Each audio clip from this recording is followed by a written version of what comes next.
ॐ भद्रं कर्णेभिः शृणुयाम देवाः भद्रं पश्येमाक्षभिर्यजत्राः स्थिरैरङ्गैस्तुष्टुवागुंसस्तनूभिः व्यशेम देवहितं यदायुः स्वस्ति न इन्द्रो वृद्धश्रवाः स्वस्ति नः पूषा विश्ववेदाः स्वस्ति नस्ताक्षो अरिष्टनेमिः स्वस्ति नो बृहस्पतिर्दधातु। ॐ शान्ति शान्ति शान्तिः। हम लगभग 3 महीने बाद फिर मुंडक उपनिषद का पाठ करने के लिए उपस्थित हुए। मेरे रिकॉर्ड के अनुसार हमारा जो अंतिम प्रवचन था वह 1/6 को हुआ था। 1/6 यानी पूरा जून का महीना, जुलाई का महीना और लगभग अगस्त का पूरा महीना। तो 3 महीने बाद जब हम किसी शास्त्र को वापस करें तो सारी चीज़ पहले की वो सब साफ हो जाती, कुछ याद नहीं रहता। तो थोड़ा सा रिवीजन करना आवश्यक होगा। संक्षेप में हमने 6 मंत्र जो किए थे उसको हम रिवाइज कर देंगे। ओम ब्रह्मा देवानां प्रथमं स भूव विश्वस्य कर्ता भुवनस्य गोप्ता स ब्रह्म विद्यां सर्व विद्या प्रतिष्ठाम अथर्वाय ज्येष्ठाय पुष्ट्राय आह। प्रारंभ में कहते हैं कि देवताओं में प्रथम जो ब्रह्मा जी थे, जो विश्व के कर्ता थे और इस संसार का रक्षण करने वाले थे, उन्होंने सर्व विद्या प्रतिष्ठा जो ब्रह्म विद्या है वह अपने ज्येष्ठ पुत्र अथर्व को प्रदान की। अथर्व ने याम प्रवदेत ब्रह्मा अथर्वा ताम पुरोवाच अंगिरे ब्रह्म विद्यां स भरद्वाजाय सत्यवाहाय प्राह भरद्वाजो अंगिरसे परावरम। ब्रह्मा ने से अथर्वण को जो विद्या प्राप्त हुई उसको अथर्वा ने अंगिरा को दिया और अंगिरा ने भरद्वाज को दिया।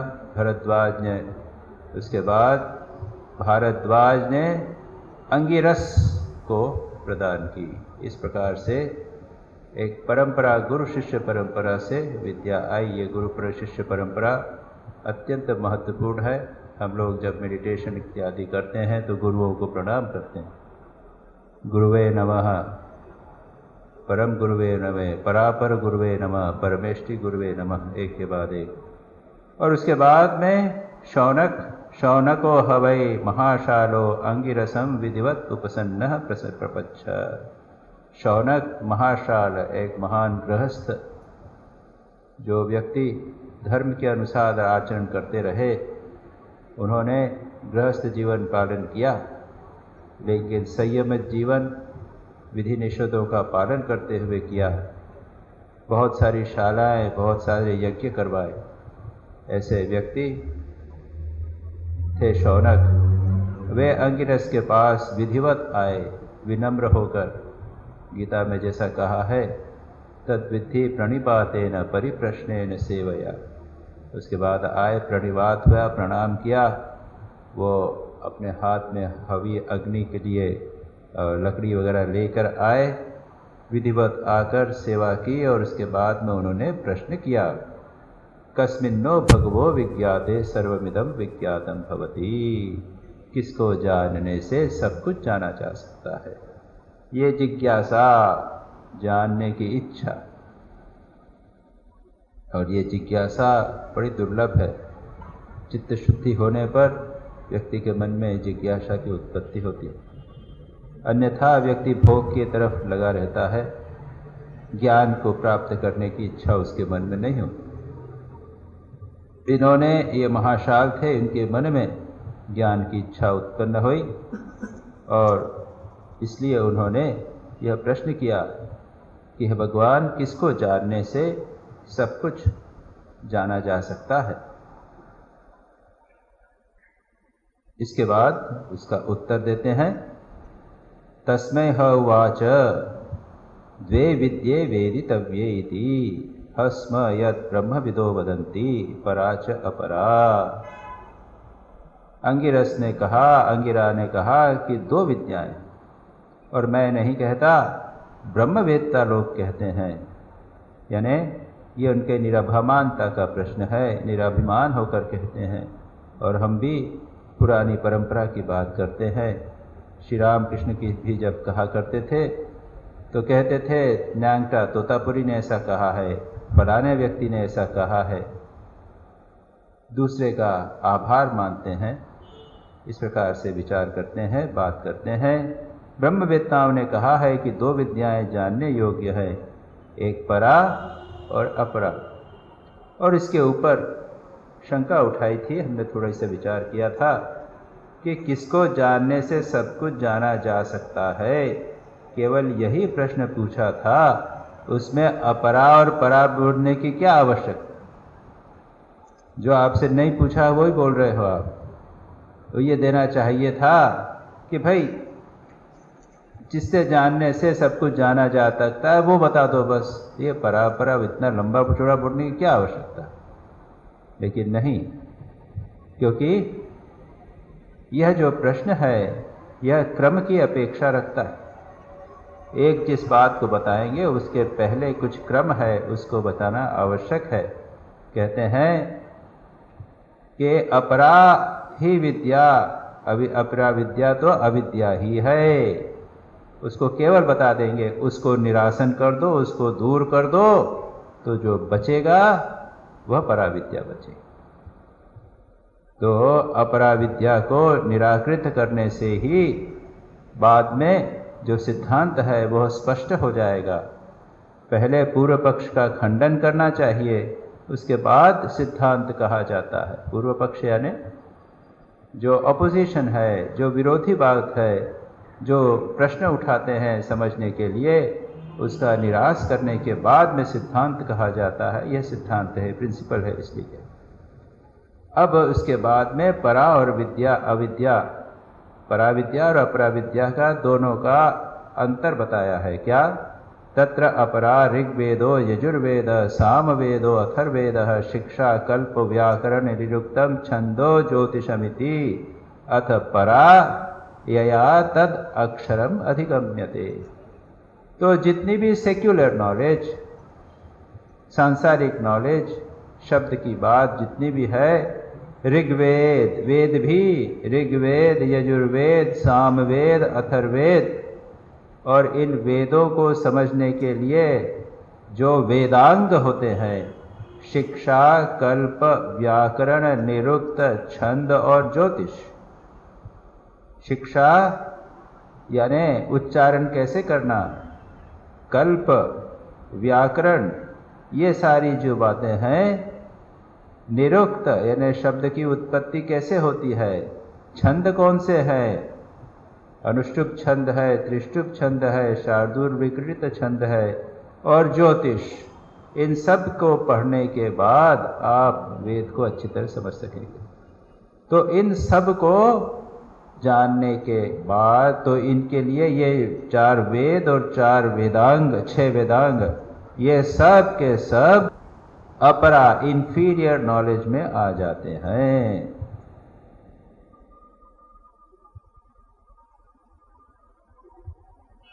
अब इसके ऊपर शंका उठाई थी, हमने उसे थोड़ा सा देखने का प्रयत्न किया था कि भाई आपने अगर वेदों को भी आपने अविद्या में निकाल दिया, अपरा विद्या इंफीरियर नॉलेज में कर दिया, तब तो बड़ी समस्या हो जाएगी।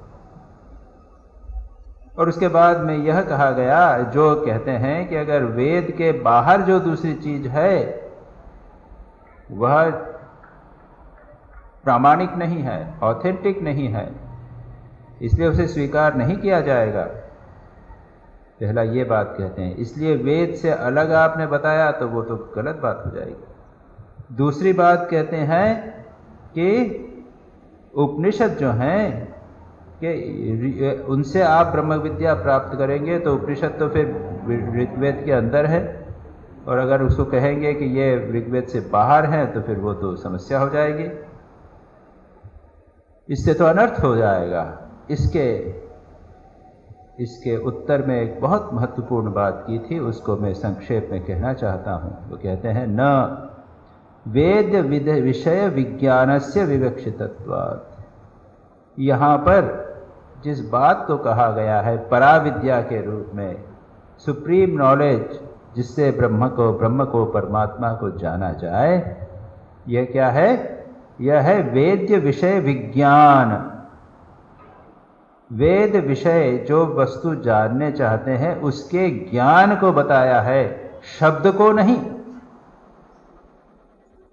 ये जो उपनिषद है, वेद हैं, ये अगर केवल शब्द राशि है, वेद शब्द से सर्वत्र शब्द राशि ही कही जाती है, इट इज ए बुक। लेकिन जो ज्ञान है उसको पराविद्या कहा। इन दोनों में अंतर क्या? अंतर, हमारी लाइब्रेरी में आप चले जाइए, आपको चारों वेद मिल जाएंगे, ऋग्वेद, यजुर्वेद, उसका ट्रांसलेशन मिल जाएगा। आप उसको पढ़ लीजिए, उसमें पराविद्या का वर्णन है। उपनिषद भी आ गए, उसको पढ़ लीजिए, आपको पराविद्या का वर्णन मिल जाएगा। अच्छा, उससे आपको क्या ज्ञान हो गया? उससे क्या ब्रह्म का साक्षात्कार हो गया? नहीं हुआ। क्यों? उसके लिए सारी प्रोसेस क्या? साधन चतुष्टय होना चाहिए, आप में विवेक होना चाहिए, वैराग्य होना चाहिए, मुमुक्षा, मुक्त होने की इच्छा होनी चाहिए, और षट संपत्ति शम दम उपरति तितिक्षा श्रद्धा समाधान ये होना चाहिए। उसके बाद में गुरु के पास जाना चाहिए, विनय पूर्वक गुरु से पूछना चाहिए। वो जब ज्ञान बताएंगे, उस बात को आपको समझाएंगे, बताएंगे, तब जो ज्ञान होगा उससे आप ब्रह्म को जानेंगे। यया तद अक्षरम अधिगम्यते। अधिगम करने का अर्थ क्या है? प्राप्ति अर्थत्वात्। अब ब्रह्म की प्राप्ति कर लेंगे, आप ब्रह्म की प्राप्ति, आप ब्रह्म हो जाए। पुस्तक पढ़ने मात्र से नहीं होता, इसलिए वेद को अपराविद्या कहते हैं। पराविद्या जो गुरु के पास जाकर प्रयत्न पूर्वक वैराग्य इत्यादि के बाद प्राप्त होती है, वह पराविद्या। इसीलिए उसको वेद से पृथक कर। यह एक बहुत महत्वपूर्ण बात है। ज्ञान का अर्थ है, आप जब किसी वस्तु को पढ़ें, सुनें, गुरु से सीखें, उसके साथ उसको आत्मसात कर लेवें, उसकी प्राप्ति हो जाए, इसको कहते हैं। इसलिए बहुत महत्वपूर्ण बात यहाँ पर यह कही गई है। दृष्टांत है, तुलसीदास जी को जब पत्नी ने डांटा, आप जानते हैं ना कहानी, तुलसीदास जी को पत्नी ने कहा, अरे ऐसा अगर प्रेम राम जी पे होता तो तुमको राम जी के दर्शन हो जाते। ये शब्द मात्र थे उसके, लेकिन तुलसीदास जी ने उसको अपने जीवन में उतारा।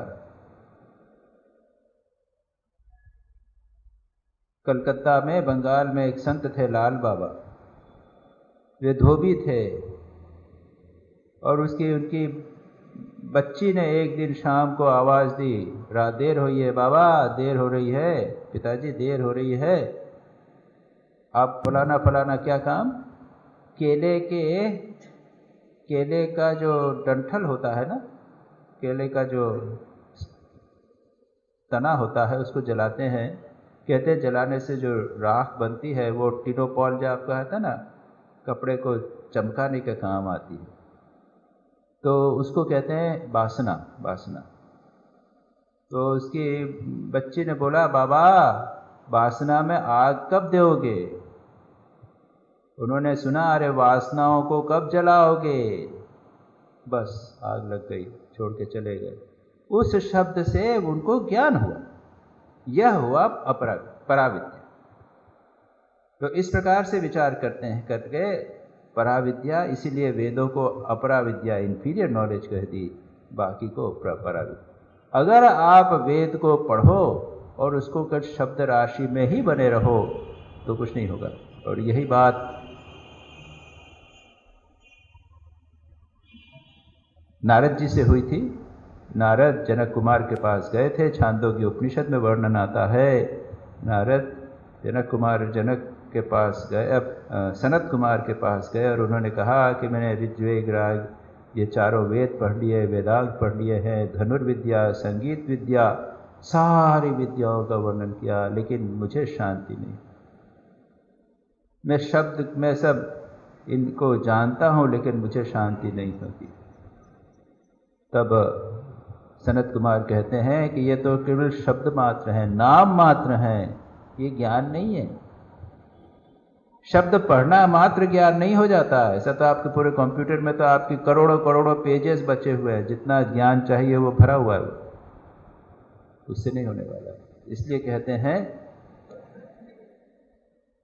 इसी बात को कहा और दृष्टांत देते हैं।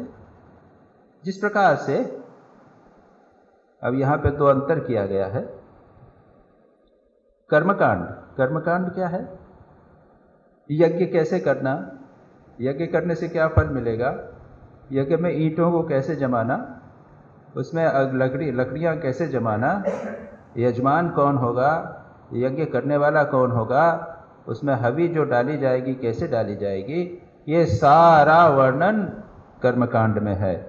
जिस प्रकार कर्मकांड के संबंध में वाक्यों का अर्थ जानने के समय से भिन्न कर्ता आदि अनेक कारणों की कर्ता चाहिए, अनेक कारक चाहिए, उपस्थिति, इनको सबको करने के द्वारा अग्निहोत्र का अनुष्ठान हुआ जाता है, केवल पढ़ने से नहीं होता। उस प्रकार पराविद्या में ऐसा नहीं होता। पराविद्या में तो अगर ठीक ठीक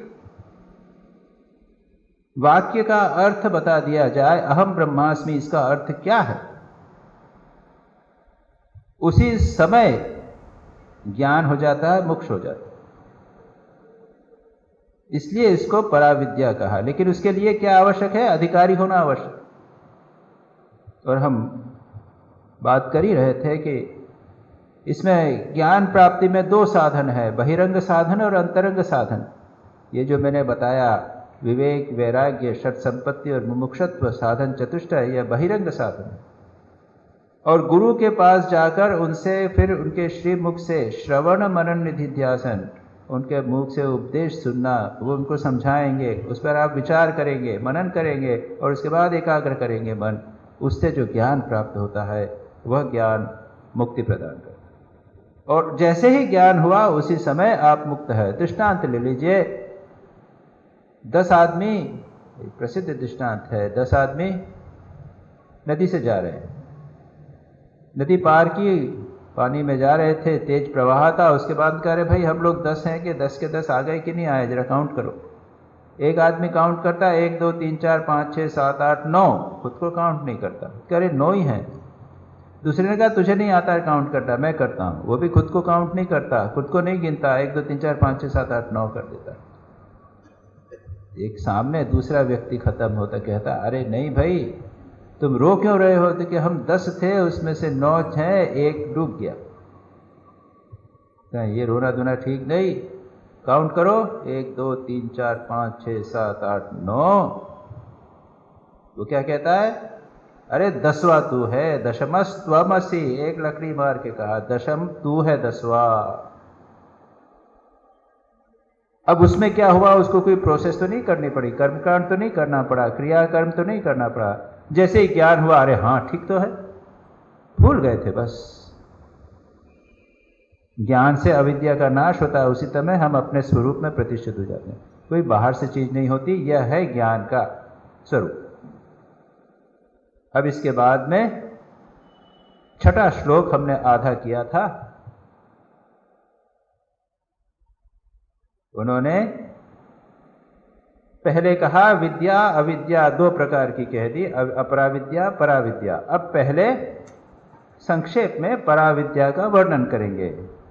यद ब्रह्म यया तद ब्रह्म अधिगम्यते, जिसके द्वारा उस ब्रह्म को जाना जा सकता है। तो जिसको जाना जा सकता है, किसको जाना जा सकता है? जिस ब्रह्म को जाना जा सकता है। ये ब्रह्म का स्वरूप क्या है, ब्रह्म कैसा है, यह बताने के लिए कहते हैं छठे श्लोक में, छठे मंत्र में, यद तद अद्रेक्षम अग्राह्यम अगोत्रम अवर्णम अचक्षुश्रोतम तदपानिपादम नित्यम विभुम सर्वगतम सुसूक्ष्मम तदव्ययम तदव्यय यद्भूत योनि परिपश्यन्ति धीराः। यहां पर ब्रह्म का डेफिनेशन मानो। इसके आगे वाले मंत्र में भी उसी को वर्णन करेंगे, एक एक करके उसको बताएंगे। और इसको हमने देखा था, क्या कहा था, यत् तत् अद्रेक्षम, अद्रेक्षम अदृश्यम, यानी समस्त ज्ञानेंद्रियों का विषय। ज्ञानेंद्रियां, आंख से ब्रह्म को नहीं जाना सकता। आज हम बात कर रहे थे सुबह, क्या कहा था, आंख से ब्रह्म को क्यों नहीं जाना जा सकता? अरे हम आंख को देख सकते हैं क्या? आप आंख को देखते हैं, चश्मे में उसमें देखते हैं, प्रतिबिंब में, ऐनक में, अपने आईने में देखते हैं, मिरर में, लेकिन उसके अलावा देख सकते हैं क्या? हम आंख को ही नहीं देख सकते तो ब्रह्म को क्या देखेंगे? ब्रह्म तो आंख को भी देखने वाला है, मन को भी देखने वाला है। इसलिए अद्रेक्षम, यानी वो ज्ञानेंद्रियों के द्वारा उसको नहीं पकड़ा जा सकता। सर्वेशाम बुद्धि इंद्रियों के द्वारा अविषय है, क्योंकि ये बुद्धि इंद्रियां बाहर के लिए प्रवृत्त होती हैं और ज्ञानेंद्रिय रूप द्वार से बाहर जाती हैं। इंद्रियां जो है बाहर का विषय देख सकती हैं, अंदर का नहीं देख सकती। फिर क्या है, अग्राह्यम, उसको ग्रहण नहीं किया जा सकता। कर्मेंद्रियों का विषय नहीं है, हाथ से ब्रह्म को नहीं पकड़ सकते, पैर से चलकर नहीं जा सकते, कर्मेंद्रियों के द्वारा उसको नहीं पकड़ा जा सकता। अगोत्रम, गोत्र यानी मूल, कहाँ से उत्पत्ति हुई, उसका मूल नहीं है, वह कहीं से भी उत्पन्न नहीं हुआ, क्योंकि वह तो सबका मूल है। उसके बाद कहते हैं अवर्णम, वर्णा द्रव्य धर्मा स्थूलत्वादय सूक्ष्मत्वादय। वर्ण यानी क्या है, द्रव्य के धर्म, किसी वस्तु विशेष का, ये फूल है तो उसके धर्म क्या, वर्णन क्या है, तो ये ऐसे रंग का है, इतना बड़ा है, इसमें इसके अंदर सुगंध है इत्यादि। स्थूल सूक्ष्म आदि जो द्रव्य होते हैं, ये द्रव्य के जो धर्म है, वह द्रव्य यानी वस्तु, ऑब्जेक्ट, उसको कहते हैं वर्ण। जिसमें वर्ण नहीं है वह ब्रह्म, अक्षर ब्रह्म वर्ण रहित है। अचक्षुश्रोत्रम यानी कर्णेंद्रिय और नेत्र से समस्त प्राणी नेत्र और कर्ण के द्वारा नाम रूप को ग्रहण करते हैं। अदृश्यम कहा, उसके बाद कहते हैं अचक्षुश्रोत्रम, चक्षु और श्रोत्र, कान से हम सुनते हैं, शब्द को सुनते हैं, नाम को सुनते हैं, और आंख से रूप को देखते हैं। जब कहते हैं कि वह वर्ण, यह अचक्षुश्रोत्रम, चक्षु और श्रोत्र का विषय नहीं है, लेकिन वह यानी नाम रूप नहीं है। आंख से, क्योंकि उसमें रूप नहीं है इसलिए आंख से नहीं देख सकते, उसका नाम नहीं है इसलिए कान से नहीं सुन सकते। ये ब्रह्म जो शब्द कहा ना, ब्रह्म शब्द कहा, ये तो इंडिकेटर है, ये उसका नाम नहीं है, उसका वर्णन नहीं होता उससे, इंडिकेटर। जैसे एक तारे को देखना है तो आपने क्या कहा, एक वृक्ष है, तो वृक्ष के ऊपर से आपने देखा, अरे देखो वो तारा जो है ना, वो पेड़ के बिल्कुल ऊपर, पेड़ है ना, यहाँ देखो वो जो दिख रहा है तारा, वो पेड़ के बिल्कुल ऊपर है वो तारा, वो बिल्कुल पेड़ के पास है। देखो तो वो पेड़ के पास है क्या, वो तो करोड़ों करोड़ों मील दूर है, लेकिन हमने उसको इंडिकेट किया। इस प्रकार से जहाँ शब्द के द्वारा ब्रह्म को वर्णन किया जाता है, वो ऐसे दूर से वर्णन है, वो पास से वर्णन उसका वर्णन नहीं है, इसलिए नाम रूप का वो विषय नहीं होता। फिर कहते हैं जिसको नाम रूप करने है ही नहीं तो उसको कोई स्वीकार कैसे पकड़ेगा, कैसे। उसके बाद में आगे वो और भी कहेंगे है अचक्षुश्रोत्रम, इसलिए कहते हैं कि रूप ग्रहण करने वाली इंद्रियां हैं, ये संपूर्ण प्राणियों के नाम और रूप ग्रहण इंद्रियों के द्वारा होता है, लेकिन जहाँ नाम रूप नहीं है उसको इंद्रियां कैसे ग्रहण करेंगी। उसके बाद में यह सर्वज्ञ सर्वविद, इस श्रुति में पुरुष के लिए चेतनत्व विशेषण दिया गया है, अतः अन्य संसारी जीवों के समान उसके लिए भी ये नहीं होता। छोटी इसके बाद यहाँ तक हमने किया था, अब इसके आगे करें। किम तद अपाणिपादम, और क्या कहते हैं अपाणिपादम, उसके कर्मेंद्रिय रहित है, पैर नहीं है, हाथ नहीं है। यत एवं अग्राह्यम अग्राहकम च अतो नित्यम अविनाशी, क्योंकि वह इस प्रकार का है जिसे ग्रहण नहीं कर सकते, पकड़ नहीं सकते। जिसको आप सीमित कर सकते हैं उसका नाश भी हो सकता है, लेकिन इंद्रियों से जो सीमित नहीं होता इसलिए नित्यम, वो सदा विद्यमान है। काल की दृष्टि से, टाइम की दृष्टि से वो नित्य है, भूतकाल वर्तमान काल भविष्य काल सदा विद्यमान रहेगा, इसको हम कहते हैं नित्य। अरे हम भी, हमारा जो आत्मा है, आपका मैं है, वह भी तो नित्य। हमारा शरीर बदल रहा है, बचपन में एक प्रकार का शरीर था, जवानी में एक प्रकार का शरीर है, और इस उम्र में एक प्रकार का शरीर है। ये शरीर जो है वो अनित्य है, नित्य बदल रहा है, लेकिन आप तो हमेशा विद्यमान है ना। वो छोटे में भी आप थे और बड़े में भी आप हैं, और इससे कहते हैं कि मरने के बाद भी आप रहेंगे। शरीर मरेगा, आप बचे रहेंगे, इसलिए नित्य है। विभुम, काल की सीमा से नहीं, देश की सीमा से, देश की, ये काल की सीमा से, अब देश की सीमा यानी स्पेस, स्थान, डिस्टेंस, वो नहीं। विभु यानी सर्वव्यापी, सभी में विद्यमान। विविधम, इसकी व्याख्या शंकराचार्य दूसरे प्रकार से की। विभु, विभु यानी क्या है, एक अर्थ होता है जो सब में विद्यमान है, घुसा हुआ है। दूसरा कहते हैं वी यानी विविधम, विभिन्न प्रकार से। ब्रह्मादि स्थावरांत प्राणी भेदे, ब्रह्म से, ब्रह्मा सबसे बड़े, जो सबसे बड़े महान जो प्राणी है वो ब्रह्म है। और स्थावर, ये जो घास है ना, वो बिल्कुल तिनका, वो प्राणी है, और हम बीच में कहीं पे आ जाते हैं।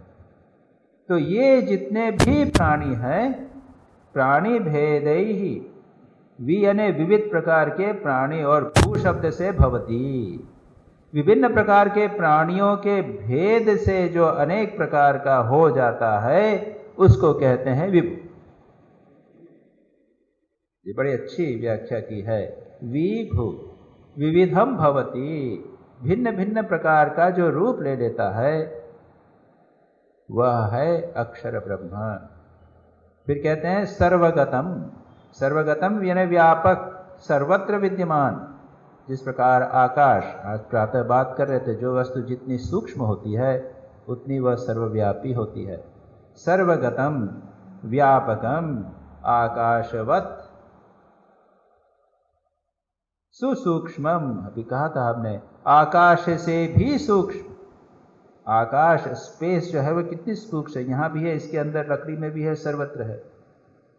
जो आकाश से भी सूक्ष्म होवे वह सूक्ष्मम शब्दादि स्थूलत्व कारण रहितत्वात्, क्योंकि स्थूलता के कारणों से रहित होने के कारण। कौन से स्थूल कारण है? शब्द, स्पर्श, रूप, रस, गंध इत्यादि ये स्थूल वस्तुएं बन गई।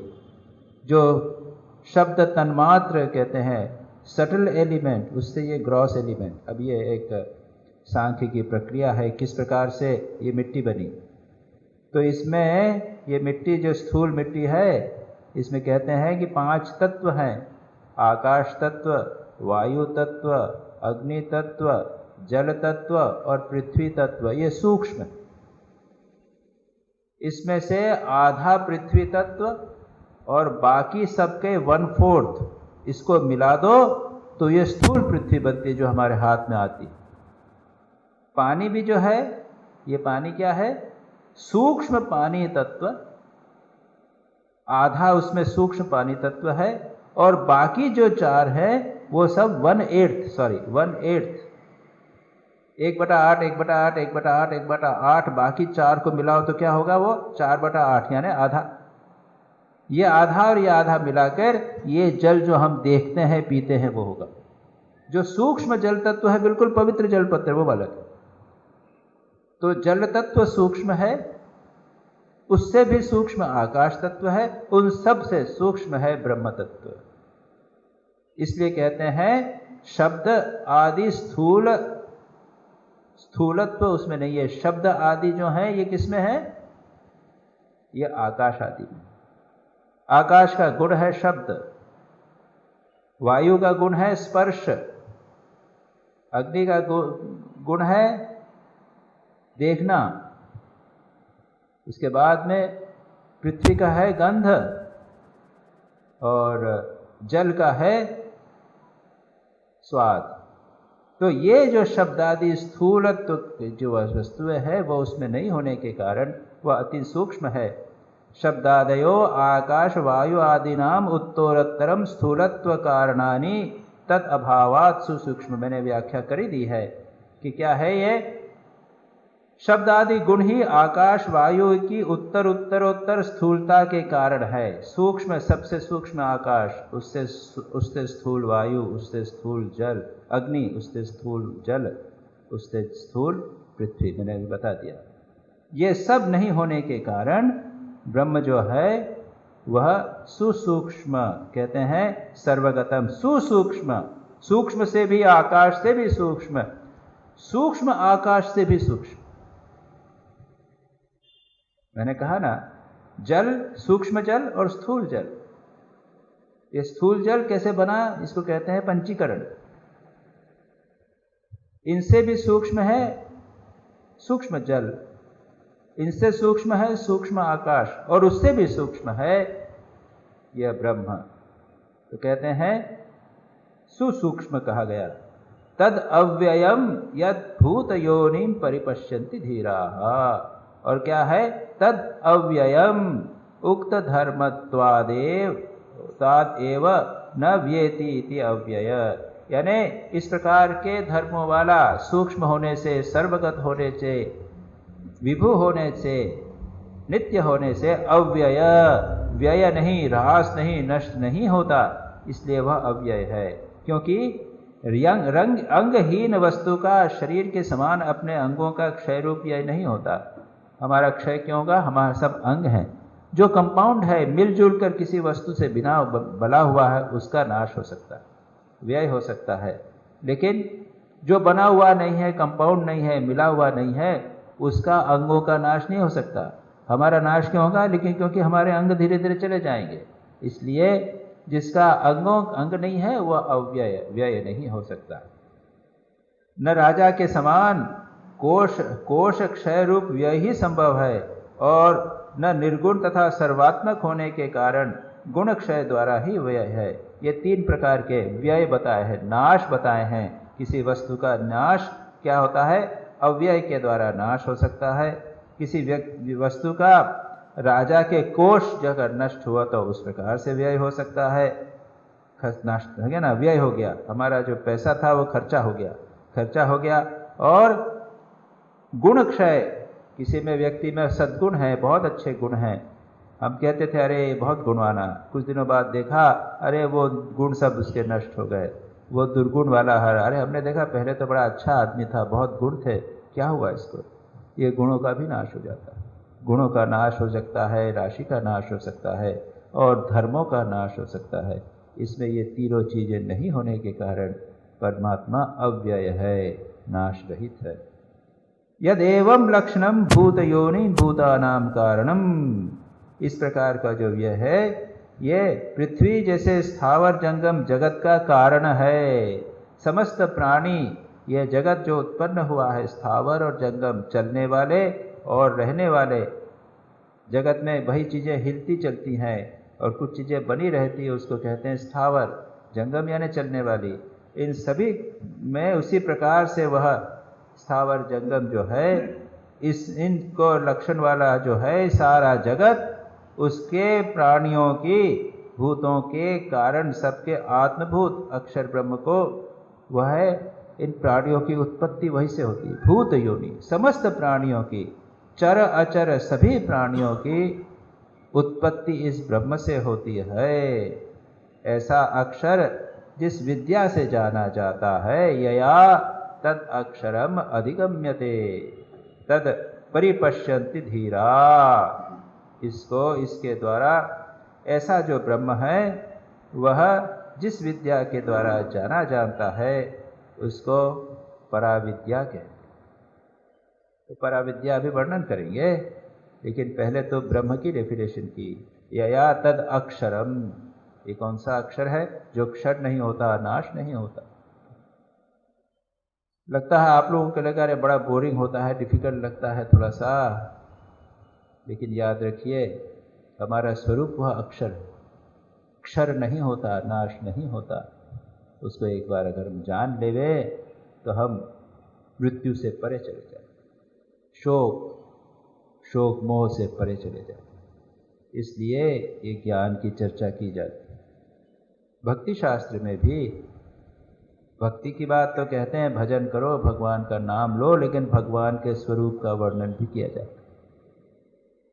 हम लोग जो अध्यात्म रामायण है वहाँ तो वही राम का ही वर्णन किया इसी तरह से। वो परमात्मा है, एक है, विभु है, आनंद वाला है, सब इसी प्रकार से यहाँ पर भी वही बात। ये भक्ति शास्त्र का भी आधार है, ज्ञान में तो आधार है ही परमात्मा का स्वरूप, और किसी न किसी प्रकार से हमें वही परमात्मा हमारा भी स्वरूप है, उसे हमें किसी न किसी प्रकार से जानना तो पड़ेगा। इसीलिए यहाँ पर कहते हैं, अब आगे बड़ी अच्छी मज़ेदार बड़ी सुंदर बातें भी आएंगी। भूत योनि अक्षरम इति उक्तम, यह अक्षर जो है इसे प्राणियों की योनि है, जन्म यहाँ से होता है, इसी से ब्रह्म संसार के समस्त प्राणियों का जन्म होता है। तत्कथम, यह कैसे भूत योनि बन गया, किस तरह से उत्पन्न होता है, ये बता।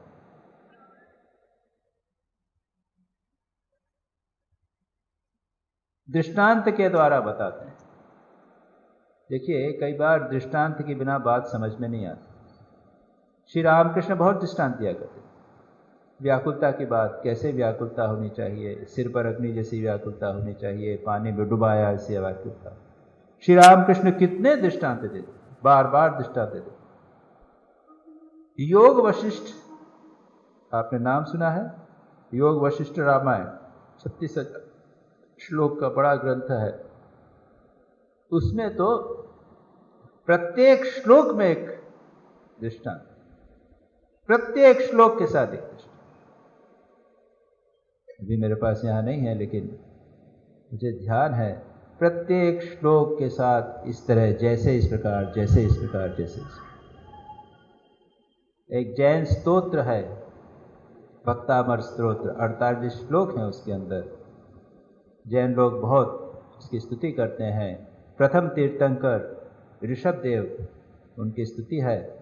उसमें भी प्रत्येक श्लोक में 4 लाइन का श्लोक है, एक लाइन के अंदर दृष्टांत दिया। ये दृष्टांत के माध्यम से चीज़ अच्छी तरह समझी जाती है। इसीलिए सर्वलोक प्रसिद्ध दृष्टांत देते हैं, ऐसा दृष्टांत जो सब जानते हैं, समझ में आ जाए। यथारुणनाभि सृजते गृह्यते च, यथा पृथिव्यामोषधय संभवन्ति, यथा सतः पुरुषात् केशलोमानि, तथा अक्षरात् संभवतीह विश्वम्। ये 7वां मंत्र है। इसमें कहा गया यथा, जिस प्रकार से, ऊर्णनाभि, ऊर्णनाभि यानी मकड़ी, नाभि जिसे कहते हैं ना, उसमें नाभि है, उसमें एक पॉइंट है, बस उससे बाकी उसके हाथ पैर निकले हुए हैं। तो क्या है, जिस प्रकार नाभि, ऊर्ण नाभि यानी मकड़ी, सृजते गृह्यते च, कहते हैं कि वो जाला बनाती है अपने। कैसे जाला बनाती है? अपने मुंह से लार निकाल कर जाला बनाती, फटाफट बना देती, इतनी तेजी से बनाती है कि बस। और कहते हैं कि उसके बाद में जब वो खत्म होता है तो उसको वापस अपने में ले लेते। अब मैंने तो देखा नहीं, बनाते तो देखा है, लेकिन वापस ग्रहण करते नहीं। लेकिन कहावत या कथा इस प्रकार की है कि वह ऊर्ण नाभि उनको सबको अपने में वापस ले लेती। तो ये एक दृष्टांत हुआ। दूसरा दृष्टांत है यथा पृथिव्याम औषधय संभवती, जिस प्रकार पृथ्वी से ये वनस्पति और औषधि ये उत्पन्न होती है। ये वृक्ष इत्यादि इनको औषधि बोलते हैं। वनस्पति ये वृक्षादि को वनस्पति बोलते हैं। और ये गेहूँ, चना, दाल, चावल इसको बोलते हैं औषधि।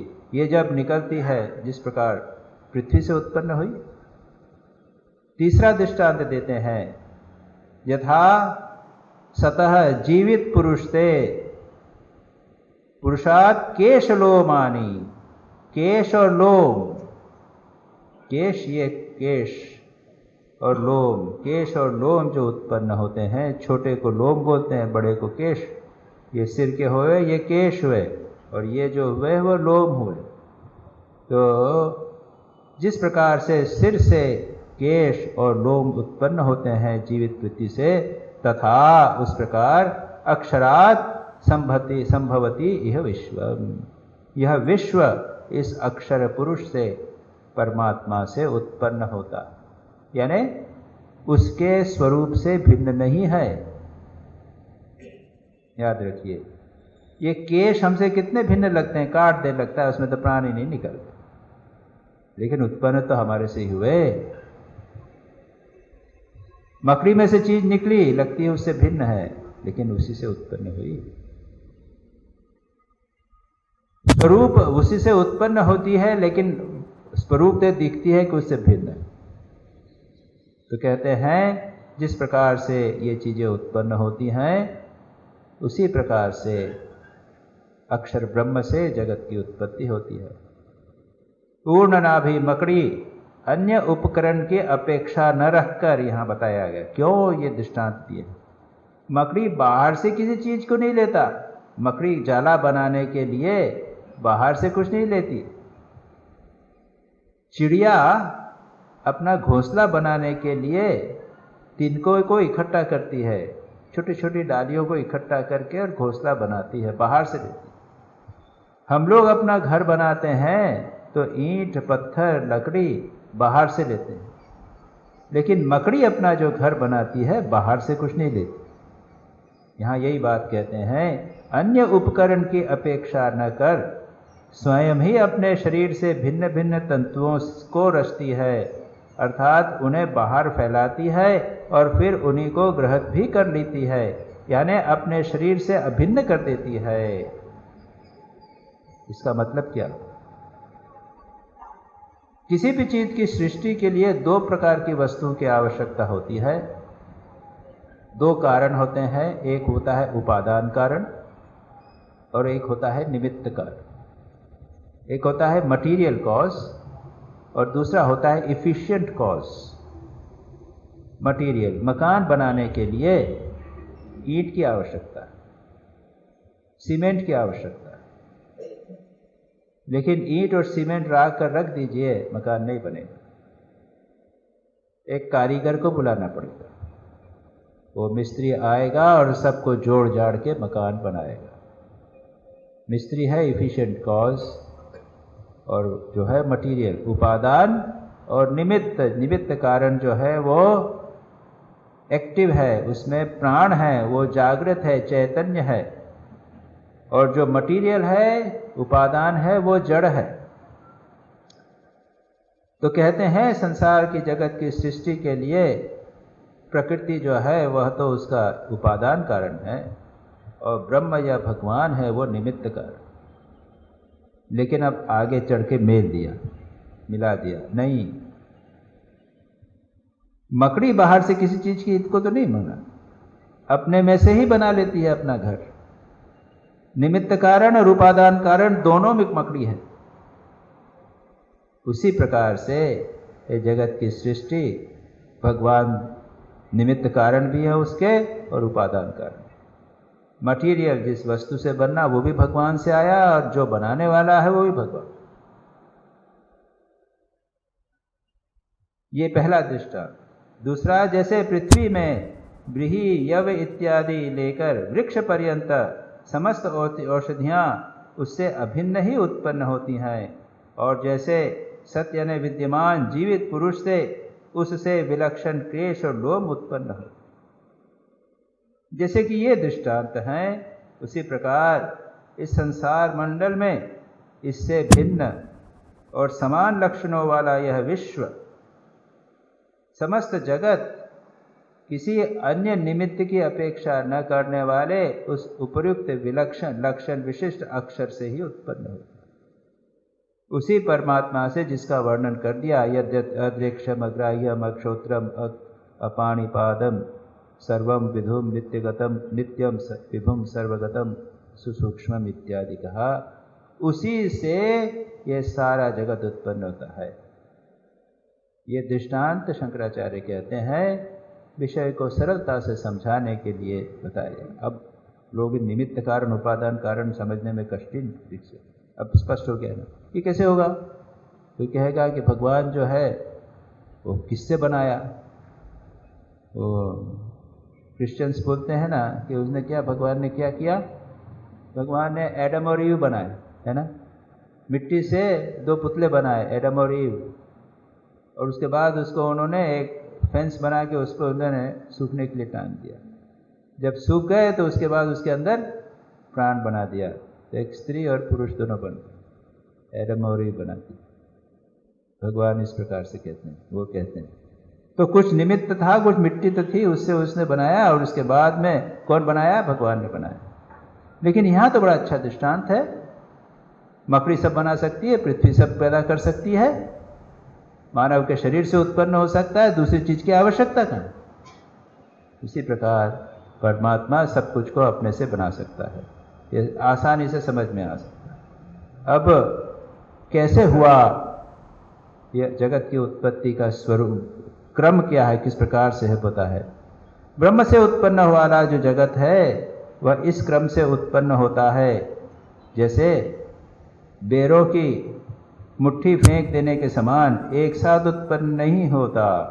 इस प्रकार उस क्रम के नियम को बतलाने की इच्छा से मंत्र कहते हैं। कैसे?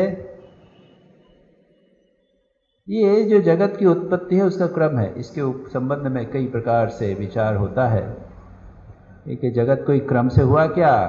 कभी कुछ हुआ, कभी कुछ हुआ। पहले बीज बोया, उसके बाद पहले जमीन तैयार की, उसके बाद बीज बोया, उसमें से वृक्ष उठा, उसके बाद में उसको कटिंग किया, बड़ा हुआ, ऐसा ऐसा।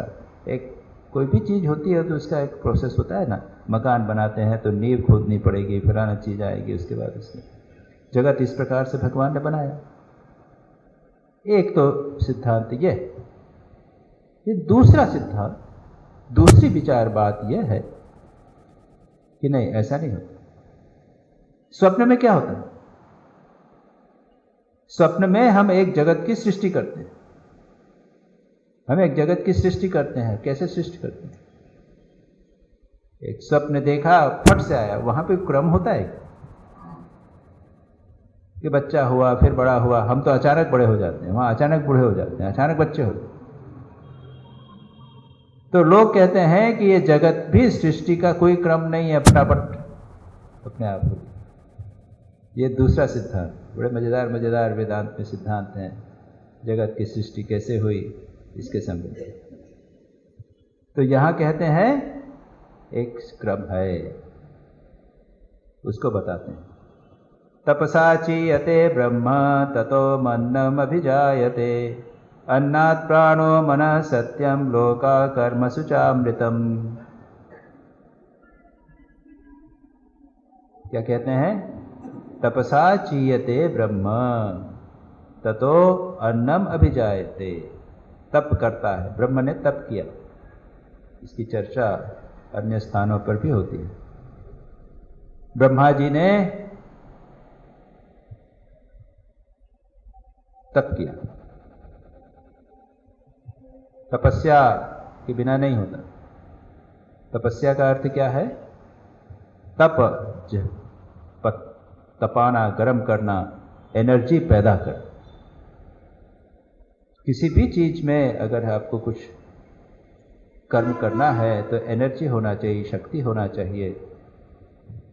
तप्यते यानी जिसके द्वारा शक्ति पैदा हो, एनर्जी होवे, उसको कहते हैं तप।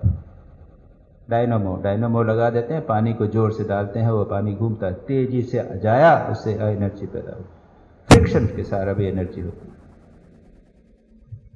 और पानी को रोकना पड़ता है, संयम और फ्रिक्शन, इन दो के द्वारा एनर्जी पैदा होती है। इसीलिए तप का अर्थ है, अब खाना पीना बंद किया, मौन रखा, मन की शक्ति को संचय करना। हम नहीं जानते कि हम लोग अपनी कितनी मन की शक्ति को व्यर्थ कामों में क्षय करते हैं, भोग में, विषय में, इंद्रियों के।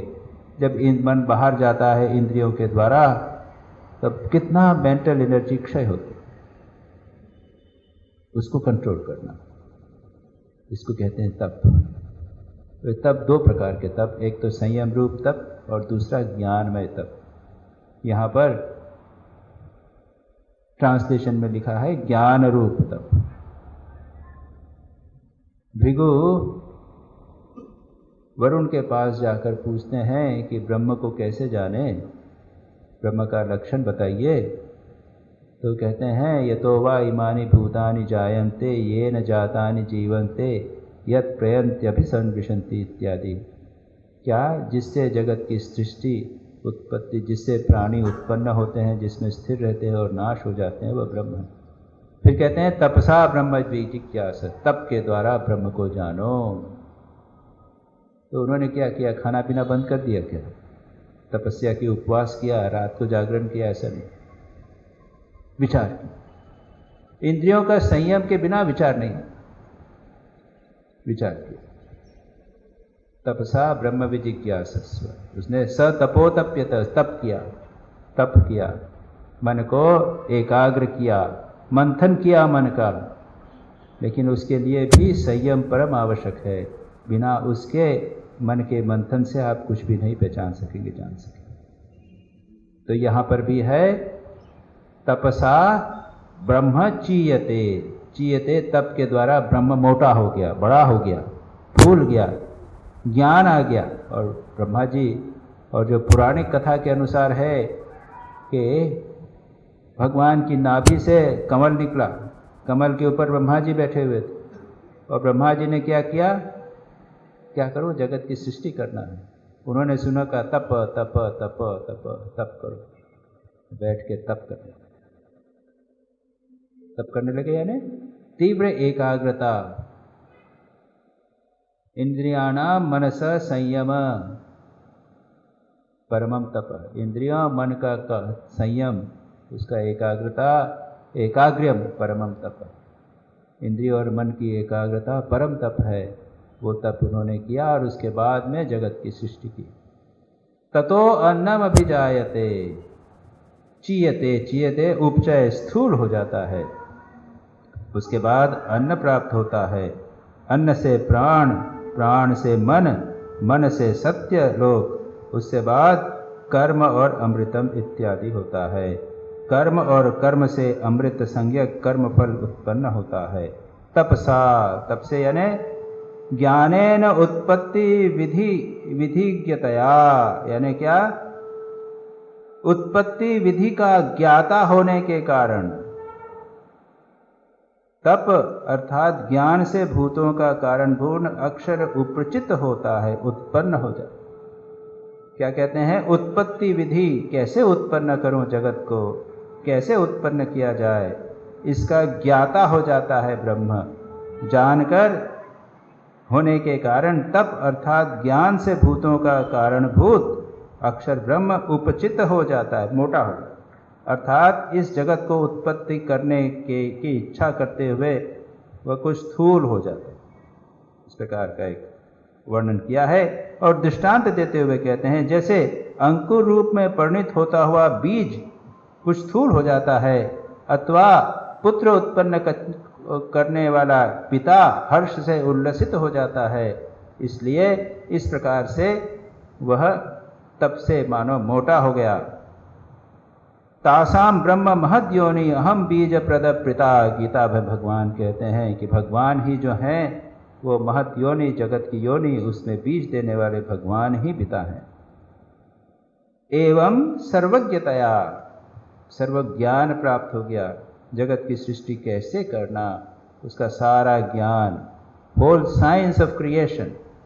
ये मकान बनाते हैं ना, तो वो आर्किटेक्ट सारी बातें जानता है, कैसे बनाना चाहिए मकान को, वो सारा ज्ञान भगवान को प्राप्त हो जाता है। सृष्टि स्थिति संहार शक्ति विज्ञानवत्तया उपचित, सृष्टि स्थिति और संहार की शक्ति को जानने के लिए, जानने से वृद्धि को प्राप्त हुआ, बड़ा हो गया, जानने वाला गया। ज्ञान तप किया, कठोर तप के द्वारा उन्होंने पता लगाया कि जगत की सृष्टि कैसे होगी, इसकी स्थिति कैसे होगी और लय कैसा होगा। इस ज्ञान से वे वृद्धि को प्राप्त हुए, यानी और क्या किया, उस ब्रह्म से अन्न, ततो अन्नम अभिजायते, उससे अन्न जो खाया यानी भोजन किया जाए उसे अत्ति, अत्ति यानी भुज्यते, अन्नम अद्य, अद्यते, अद्यते यानी खादते, भुज्यते। अद शब्द का अर्थ है, धातु का अर्थ है जिसको खाते हैं, भुज्यते इति अन्नम अव्याकृतम, अव्याकृत साधारण संसारिणाम इत्यादि कहते हैं। अन्नम अभि उत्पन्न, अव्यक्तात् व्यक्तयः सर्वा प्रभवन्ति अहग्राह्य में, जो प्रकृति है उसको अव्यक्त कहते हैं, क्योंकि उसके ऊपर कुछ नहीं है, व्यक्त नहीं है। जब मैनिफेस्ट होती है तब उसके बाद व्यक्ति हो जाती है, विभिन्न रूप आ जाते हैं। तो कहा कि भोजन क्या, उसे अन्न कहते हैं, वह सबका कारण रूप अव्यक्त आकृत, अव्याकृत संसारियों की को व्यक्त करने वाली अवस्था से उत्पन्न होता है। उसके बाद में अन्न से अन्न उत्पन्न हुआ, यानी वह अव्याकृत प्रकृति उत्पन्न हुई जहाँ से सब कुछ उत्पन्न होगा। इसके आगे की चर्चा हम अगली बार करें। ओम शांति शांति शांति। हरि ओम तत्सत्। श्री राम कृष्णार्पणमस्तु।